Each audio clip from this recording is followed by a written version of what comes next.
統一教会の観点とか教理だけで締め付けないでほしい。なんかもうそれが正解のように言われると、もう自分はこの家庭には必要なんじゃないかとか、自分にはこの家庭からしたら価値がないんじゃないかっていう。まず自己紹介お願いします。どうもこんにちは。今、ソンムン大学の進学科に通っていて、今韓国で兵役をやっているんですけども、日韓家庭の二重国籍者、日本にもともと住んでたんですけど、今はね、二重国籍なので韓国の軍隊の方に行ってるっていうことで、ありがとうございます。はい今回言いたいことがあると言って来てくれたんだけど、そうですね、じゃあちょっともう本題に入っていいですか？ぶっちゃけていきたいっていうのもあるんですけども、あんまり僕は教会が好きじゃないっていう、誤解は生まれるかもしれないんですけども、進学科には通っているけれど、あんまり教会に行きたいとは思わない2世のうちの一人ですね、僕は。じゃあちょっとその理由からまず聞いてきてもいいですか？そうですね、教会に行って信仰が高まったなって思ったことがあんまりないですね。礼拝に参加して祈祷とか、説教とか、聞くと思うんですけども、あんまりそんなに心に響いたことがないですね、正直。なるほど。はい、結構その声は聞いてて、はいはいはい、教会に通っててただの楽しい場所じゃないか、はいはいはいはい、要は教会が教会らしい、うんなんか信仰を高める場所になってるのかみたいな批判的な意見はあると思うんだけど、そうだね、そうですね。具体的になんでそうだと思う？まず愛を語っている教会ではあるけど、信者のみんなは愛に飢えているから愛を求めに行ってしまって、いわゆる宗教ってやっぱ救済っていう面が大きいじゃないですか、助けてほしいんですよね、みんな。だから、信仰って意味で献金とかもするし、教会に行ってるっていうことが正直信仰だと思ってる方っていうのが多いんじゃないかなっていうことをすごく感じますね、僕は。それは教会に行っているっていうこと自体に満足しちゃってて、教会の内容とか、具体的な、クオリティとかが伴ってない。そうですね、そこは伴ってないんじゃないかなってぶっちゃけ僕は思いますね。それは今まで日本で暮らしてきたんだよね。日本で15年間暮らして、で韓国で7年目ですけども。じゃあ日本の教会も韓国の教会も経験してみて、そうだね、大体そうだった？大体そうでしたね。なるほど、はい、申し訳ないですけど。いやいや、もう全然2世の率直な意見っていうのは全然大事なので、はい、それは聞いていくべきだと思うし、自分もそういうのどんどん知っていきたいなと思うし、正直全部否定できるかというと、認めなきゃいけない部分もあると思いますね。2世としてやばい、教会行きたいみたいな、礼拝行きたくてしょうがないみたいなっていうことはあんま思ったことないですね。結構それは本質的だと思ってて、めっちゃ行きたいが教会の、あるべき姿です。そうだね、離れたくない、残っていたい。そうだね、そうなってないってことだね。そういうことですね。実際いや自分の教会はそうだけどって思う人もいると思うんだけど。なるほどですね。そういう友達もいなかった？この子めちゃめちゃ教会通いたいな、めちゃめちゃ礼拝楽しみにしてるな、っていう友達とかはいなかった？あんま見たことないですね、僕は。なるほど。はい、友達いないとかではないんですけどあんま見たことはないですね。でも信仰を楽しそうにしてる人は見たことありますね。なるほどな。はい、神との、対話じゃないですけども、修練会とかでもうすごい神様感じてみたいな、すごいわこれはみたいな、っていうのは見たことはありますね。修練会とかでは神様を感じたことはある？ありますね、それは。信仰が上がったな。そう、気づき与えられたなとか、こういうことだったんだなみたいな学びとかはありますね。じゃあ今の教会の大体の教会での礼拝、信仰生活っていうのの問題点は、じゃあ何だと思う？問題点としては、愛を語る場所じゃなくて、愛を実践できる場所であったら僕は発展すると思いますね。なるほど。はい、今解散命令が起こってから、今はもう家庭礼拝の時代だっていう、なんかむしろありがたいみたいなことを言ってる方って多いと思うんですけども、むしろ家庭で礼拝を捧げることによって家族の関係良好したりとか、絆高まったりとかっていう、プラスな部分を聞いてはいるけど、でもそこはちょっと言い訳に聞聞こえちゃう部分があるかなってはいはいはいはい僕はちょっとぶっちゃけ思いますけどね。もともと教会がそうじゃないといけなかったんじゃないかっていう。それもあるし、それを今までできてなかったっていううん面もあるし、そうしないといけなかったっていう事実、やっぱり家庭に向き合うことができなくて今まで、2世の子たちとか、結構傷ついてきたりとか、はい離れていった子たちって多いから、うんやっと家庭に目を向けてくれるかっていうあ感じはあるかな。ちょっと恥ずかしい話ではあるよな。確かにね、家庭連合なのにっていうね。家庭連合なのに家庭を大事にできなかったっていうのはちょっと恥ずかしい面であると思うし、今回の事件も意味があったかのようにそうだね。するその態度。そうだね。その態度が僕はあんまり好きじゃないですね。じゃあどういうふうに見てる今回の事件を。今回の事件は、個人的にはこれがなかったらもう変わるチャンスはないんじゃないかなっていう、家庭連合が。その2008年のコンプライアンス宣言からの私たちはもう変わりますみたいなからだいぶ変わってきましたっては言うけれども、確かに変わってきたんですけども、でも本質的な部分であんまり変わってなかったんじゃないかなっていう僕は思いますね。教会で頑張ってる人は頑張ってるけど、でもどこか家庭とか2世の子たちが離れていってしまう部分を見逃してしまっていた部分が、今になって、結構出てきてるんじゃないかなっていう。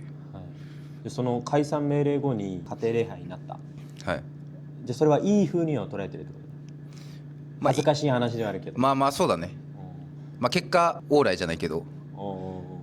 そうならないといけなかったっていうのもあるけど、でも家庭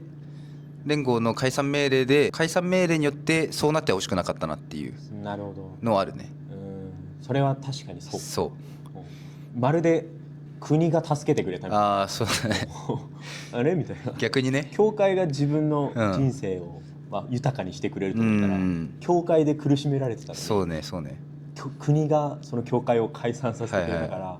まるで今教会がいい方向に。そうね。これはそう認めたくないけど、そう見えるよね。それはしょうがない部分だとは思いますね。じゃあ他になんかある教会の現状、こういう部分が嫌だ、こういう部分が納得できない。一世の方々が二世を育てるときに統一教会の観点とか教理だけで締め付けないでほしいっていうのはありますね。具体的には具体的には代表的なのはお酒、タバコ、恋愛、もちろんダメだし、これダメあれダメっていう良し悪しでだけで考えてしまってるっていう、すでにもう教理があるからそれに基づいてなかった場合はもう違って、これはもう不正解でこっちが正解なんだっていうふうに結論付けてしまうと、子供からしたらそれを受け止めきれたらすごいですけど、大体が子供っていうのは受け止めきれることが難しいし、そうだし、あたかもそれが正解のように言われるともう自分はこの家庭には必要なんじゃないかとか、自分にはこの家庭からしたら価値がないんじゃないかっていうふうに思ってしまうのかなっていう。親の観点からすると、何かルールがないと子供を事故なく育てられないっていう怖さがあるんじゃないかな。例えば自分が親になった時に、お酒ダメタバコダメっていうのは今の世の中的にはそんなこと言う必要はないんだけど、そうだね。それでも自分なりに例えば、自分の子供がまだ20歳にもなってないのにキャバクラ行き始めた、風俗行き始めた、これは世間からしたら、それが常識な人ともいるじゃん。それが常識というか、別によくね、何の問題もない、健康にも何の問題もないし、お金があればよくね、なんならそのお金自分で稼いでたらよくね、っていうその理論もまかり取るわけじゃん。そうだね。要は子供に何でもしてあげるっていうのはある意味では無責任って考える人もいると思うんだけど、その観点で言うと、もし親が原理公論でこう言ってるからっていうよりも、親には親なりのこの納得した部分、親なりの育てる信念があった場合、それを伝えるのは親の責任じゃないかなと思うんだけど、どう？それはそうだね。でもそれを押し付けては欲しくない、僕は。その親の望む通りにこうやって生きてほしいからっていう風にしてしまうと、もう2世からしたら、正直これダメなことをもし自分がしてしまったら、もう戻ることできないみたいな。教会にもそうだしね、親もそうだし、教会に行ってもそうだし、もし失敗してしまったら両親の呵責を感じてしまって、もう私はダメな人なんだ、離れよう。失敗した人が、失敗っていう言い方も僕はあんま好きじゃないですけどね、別に失敗じゃないし、失敗じゃない、失敗じゃない、経験、人生の経験しただけで、別に失敗じゃないじゃんっていう。そうだね。まあそれはいいんだけど、統一教会からしたら失敗した人がまた祝福受けるようになってまた戻ってきましたってなっても、喜ばしくこの迎え入れてくれる人はあんまり少ないっていうのもあるし、純粋な2世からしたら全部守って全部親の言う通りにしたりとか、教会の教訓通りに育ってきたのに、じゃあこの人たちはなんか自由に生きてきたのにいきなり祝福とかこういう風に認められるようになったら、私なんだったのっていう存在意義っていうところで、違和感を感じるとは思うんですけども、そういう、ギャップ、その守ってきた人と守ってきてない人みたいなくくりを作っちゃうっていう部分が僕はあんまり、好きじゃないというか、そういうことしちゃったら発展ができないんじゃないかなっていうふうに思いますけどね。例えばその国には国のルールがあって、例えば日本に入ってくる外国人は日本のルールに従って、でも教会もコミュニティだから、そうだね、教会内にルールは必要だと思うんだよね。必要だね、それは。だから何でもありになっちゃうとそれはそれでダメなんだけど、さっき言ったようにその対話、親と子の対話、親は2世が多分子供とかが失敗したらみたいなこの怖い恐怖感、なぜならその親はその堕落世界から復帰されたっていう、救われたっていう考えがあるから、そこに子供が行っちゃう、それを目の前で見ると怖いじゃん。だから止めようとしちゃうんだけど、2世そんな弱くないぞっていう話だよね。そうだね、会話してみようよ。確かに親には親の価値観があって、けど子供にも子供なりの理由があって信念があるわけだから、それを聞いてあげるで対話して、とにかく押し付けていいことは一つもない。そうだね、子供も一人間だから、その子の自由を守ってあげてほしいなって僕は思いますけどね。例えば子供がじゃあお酒飲んで帰ってきました、で僕の親だったら、もうめちゃくちゃ怒ると思うんですよ、何してんだみたいな、2世じゃないのか、神学家じゃないのか、公職者になる人じゃないのかみたいな、もう否定から入ると思うんですよ。でもこれが結構アイロニーな部分で、僕らは愛とか許しとかっていうのを学んでいるはずなのに、こういうところでは絶対出ない、もう許せないし、そういうところで愛せないし、現愛と慈愛っていうのはあるかもしれないけど、そこでの完全否定をやっぱり2世っていうのは今までめちゃくちゃ受けてきたから、もうダメなんだとか、もう会話にならない、話にならないってなって離れていった人が大部分なんじゃないかなっていうのは思いますね、僕は。逆にじゃあそうやって自分の子供が帰ってきた、どう接したい？僕はまず、大変なことあったのかっていう、だってお酒を飲むってことはそれなりに何か原因があるわけじゃないですか。突然ね。そう突然子供が酔っ払ってなんか大変なことあったのかなとか、大学に入って友達ができて、飲み行こうみたいな感じで、断れなくてみたいなっていう理由もあるだろうし、でもそれは社会を生きるにおいて、それをある程度認めてあげないといけない部分は絶対あるなって思うね。その友達できたんだねみたいな、もうそんな友達とは付き合わないでみたいな、そうなっちゃうと言っちゃうと、もうじゃあもう僕一人暮らしします、もう親とは話しません、もう僕がやりたいようになりますみたいな。だって大学行くにも自分のコミュニティがあって関係性があってっていう風になるのに、それを一発アウトにしちゃうと、僕はもう、確かに教理的には間違っていることではあるんだけど、正論ではあるんだけど、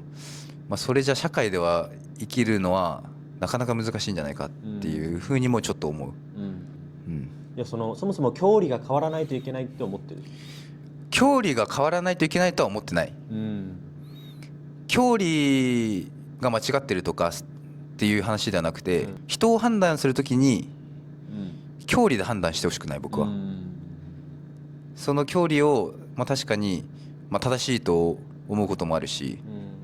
学びになることもすごいいっぱいあるんだけど、でもそれだけを正解にしてほしくないなっていうか、まあ、自分の胸に手を置いてこれが合っているのかっていうことを、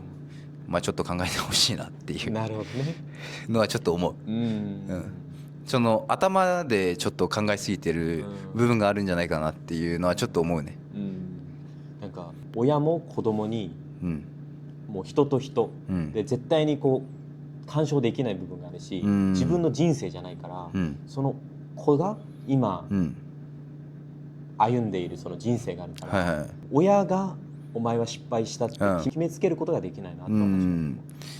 でそれで言うとさ、教理で言うとアダム・エヴァが失敗しました、堕落しましたってなって、でもこの神様はそこを責めたいんじゃなくて、この自分に言ってほしかっただけじゃないですか。普通に神様のとこに行って、まあ、その時はやっぱ声が聞こえてたって言うやん。そうだね。ごめんなさいっつって、素直にまあ謝罪が欲しかったというか、謝って欲しかった、親に言って欲しかったっていう部分を神様は思ってるだけであって、別にもう堕落したからあもう無理だわみたいな、もうアダム・エヴァはもう私の子じゃないっていうんじゃないやん。そうだね。そこだと思うけどね。確かにそこはうちの教会でのある意味本質かもしれない。そう、愛と許しって神様はいつでもそこからアダムとエヴァをこう救ってあげる、また自分の元に返してあげれる道を用意してたんだけど、こう相談してくれなかったっていうのが悲しかっただけだって、した瞬間に「はいじゃあね」とはなんなかったし、そうだね、この家の門を閉じて出てけとはなんなかったけど、もしかしたら今までの一世の方々っていうのは、この行為だけを見て「お前は間違えた」そうだねっていう一世の方々もいたかもしれないね。まあ、やっぱ信仰的に言うと、まあ、一応神学科なんで、素晴らしい、裁きの神じゃないっていうのはすごく僕は大事なんじゃないかなっていう、思うけどね。確かに一世の方々も、もう20歳くらいまでね好きに生きてきたわけやん。そうだね。で出会うわけ、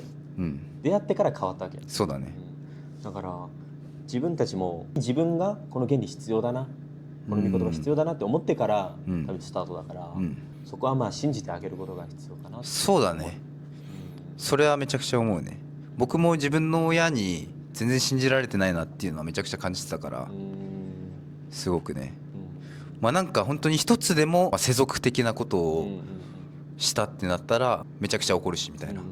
それは違う、間違ってる。これ不思議だよね。あなた子供の頃してませんでしたかみたいなね。まあ確かにね、付き合ったよね絶対。まあでも親も後悔してんじゃない、そのもうちょっと原理に